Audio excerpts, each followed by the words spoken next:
Hai, ketemu lagi di channel Kak CD. Belajar matematika, cerdas, dan enjoy. Hai, para pejuang cita-cita. Pembahasan kali ini adalah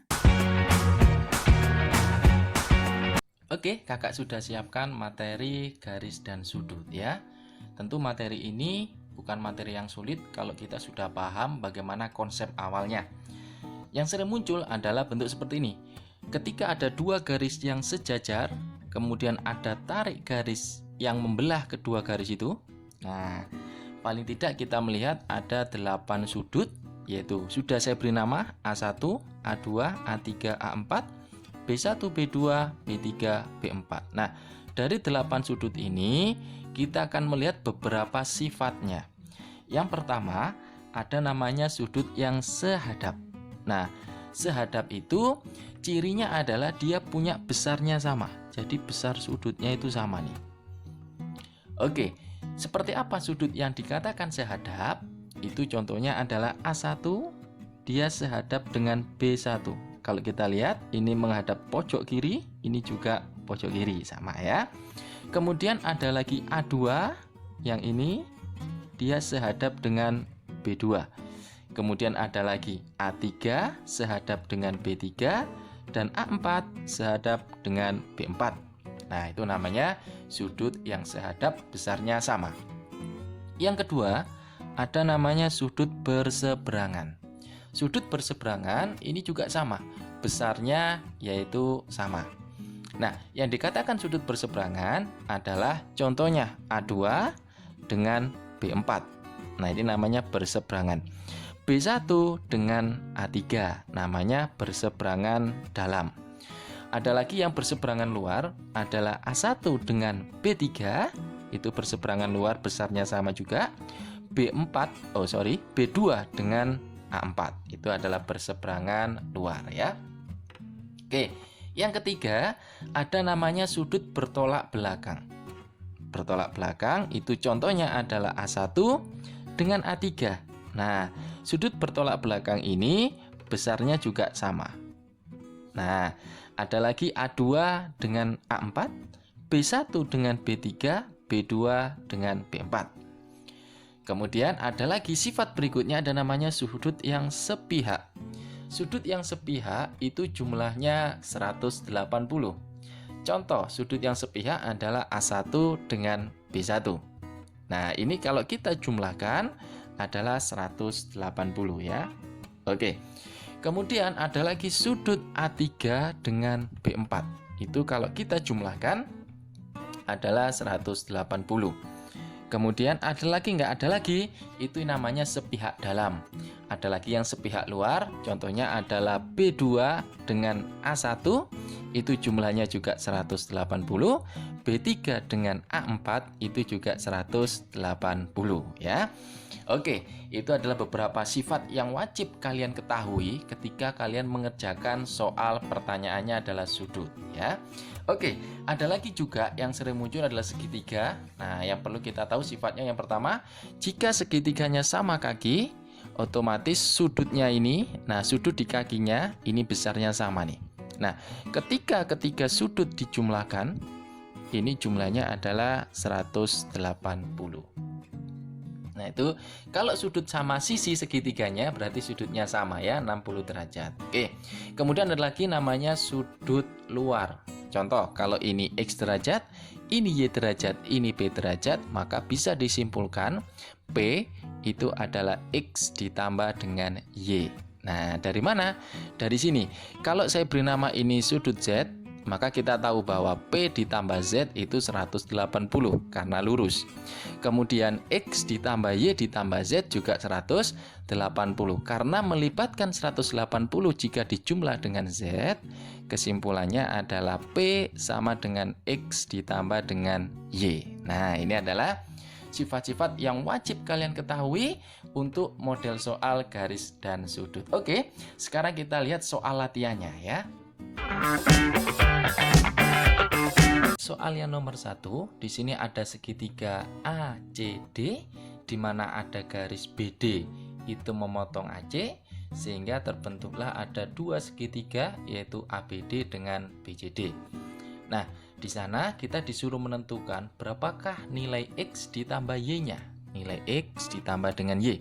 Dengan syarat di soalnya adalah segitiga BCD adalah segitiga sama kaki, yaitu CD sama dengan BC. Oke, nah karena segitiga sama kaki, otomatis berarti dari teori yang sudah saya jelaskan tadi, ini sudutnya sama nih. Mana yang sama? Sudut D yang atas BDC dengan sudut CBD ini besarnya sama.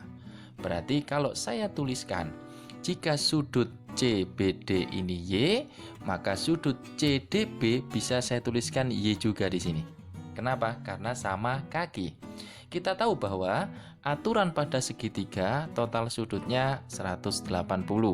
Maka pada segitiga BCD bisa saya tuliskan adalah sudut Y ditambah dengan Y ditambah dengan 40 ini sama dengan 180. Nah, oke, maka kita hitung Y tambah Y adalah 2Y sama dengan 180 dikurangi 40 nih, berarti 140. Berarti nilai Y-nya adalah 70. Kita sudah menemukan Y-nya. Nah, yang kedua, tentu kalau kita perhatikan segitiga ABD,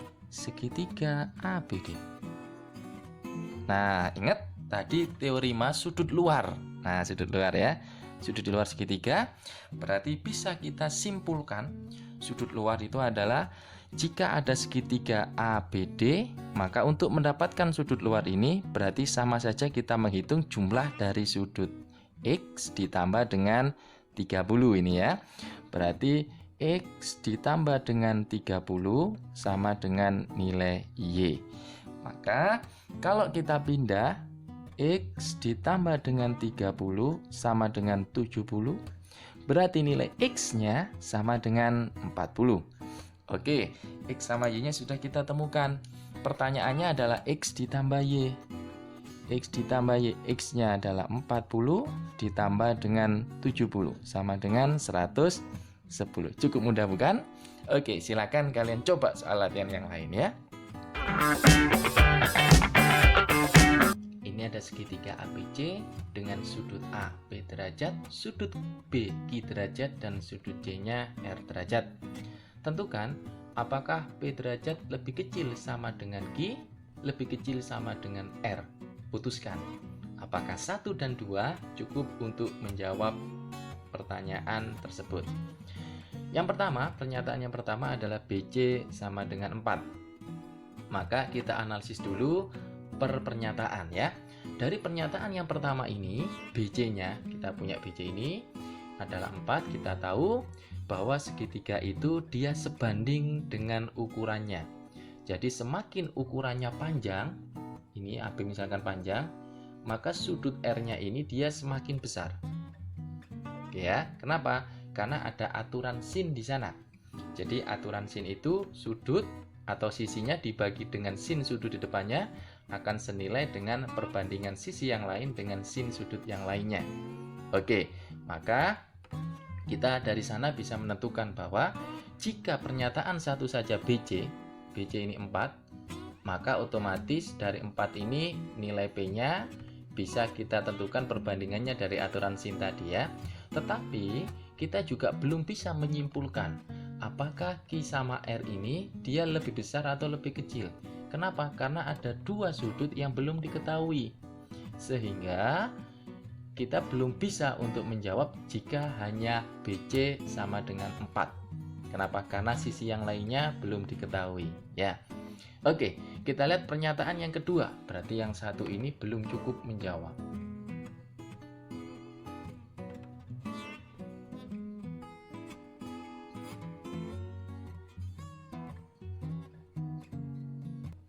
Oke, kita lihat pernyataan yang kedua.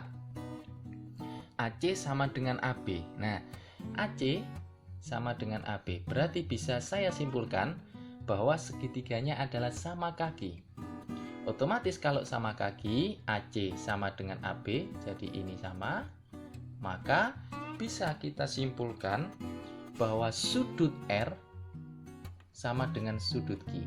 Oke, sudah bisa menjawab ya. sudut R sama dengan sudut Q. Yang kedua, oke, yang pertama diketahui adalah sudut R sama dengan sudut Q. Kenapa? Karena sama kaki. Ya, dari AC sama dengan AB. Oke. Nah, karena dia sama kaki, otomatis kalau ini 20, ini 20, ini 40, ini 40. Tetapi kita masih belum bisa menentukan berapakah panjangnya BC. Nah, jika BC-nya tidak diketahui, maka otomatis sudut P-nya juga belum bisa ditentukan. Nah, sehingga pernyataan kedua juga belum cukup. Karena kita belum tahu juga nilai dari sudut P-nya, ya.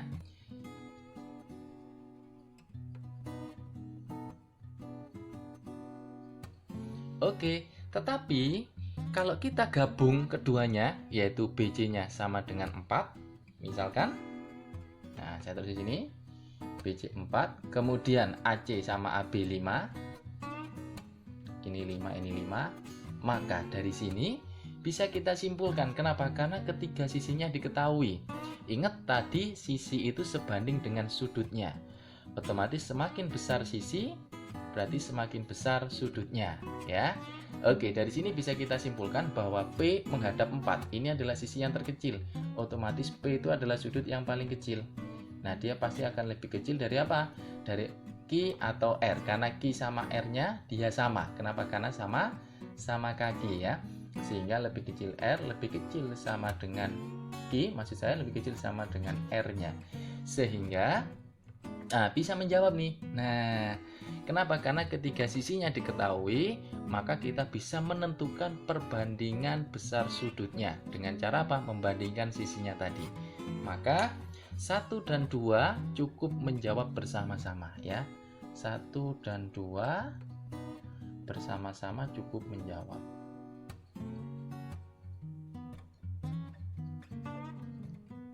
Cukup menjawab.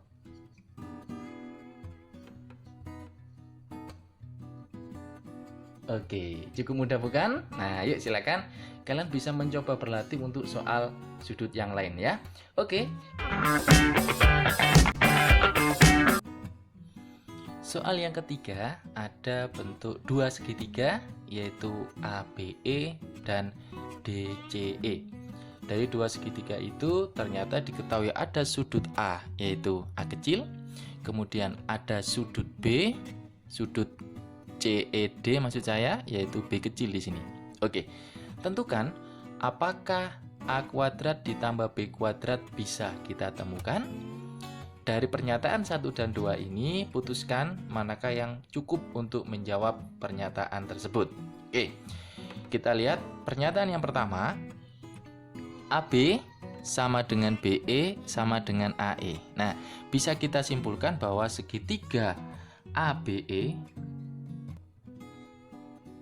ini adalah sama sisi. Sehingga kesimpulannya apa? Sudut A nilainya adalah 60 derajat, ya. Karena ini sama sisi 60, 60, 60. Sehingga menyebabkan sudut AEB ini juga 60 derajat. Nah, akibatnya apa? Kalau sudut AEB 60 derajat, yang ini 60 derajat, otomatis pengaruhnya ke sudut B.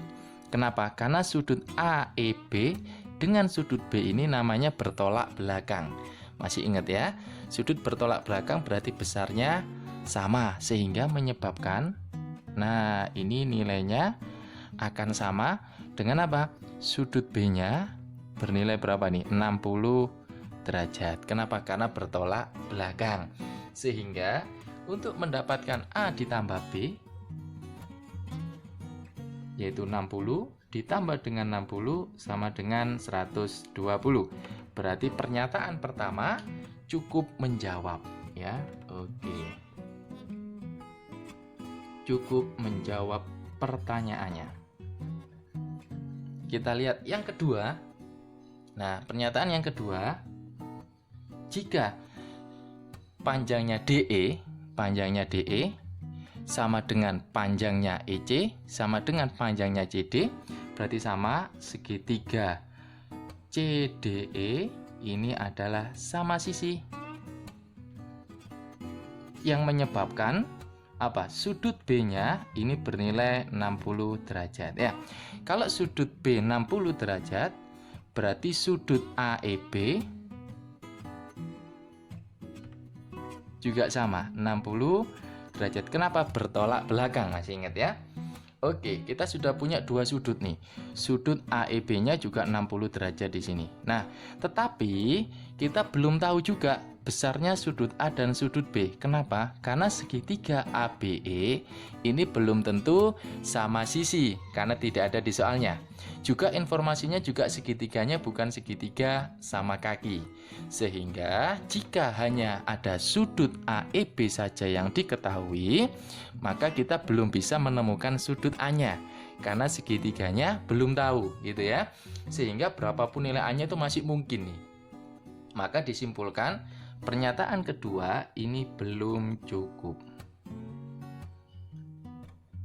Oke, sehingga pernyataan 1 cukup, 2 belum cukup. Opsinya apa di sana? Opsinya yang A ya. Nah, oke. Cukup mudah bukan untuk model soal seperti ini ya? Yuk, silakan kalian berlatih model soal yang lain ya.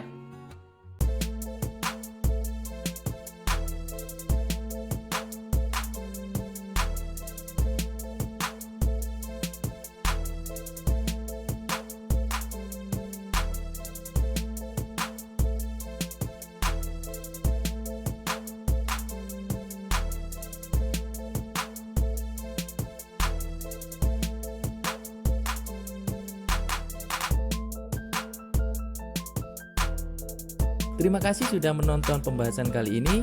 Nantikan pembahasan berikutnya ya, dan share link ini untuk bisa bermanfaat untuk banyak orang. Tetap di channel Kak CD, belajar matematika, cerdas dan enjoy.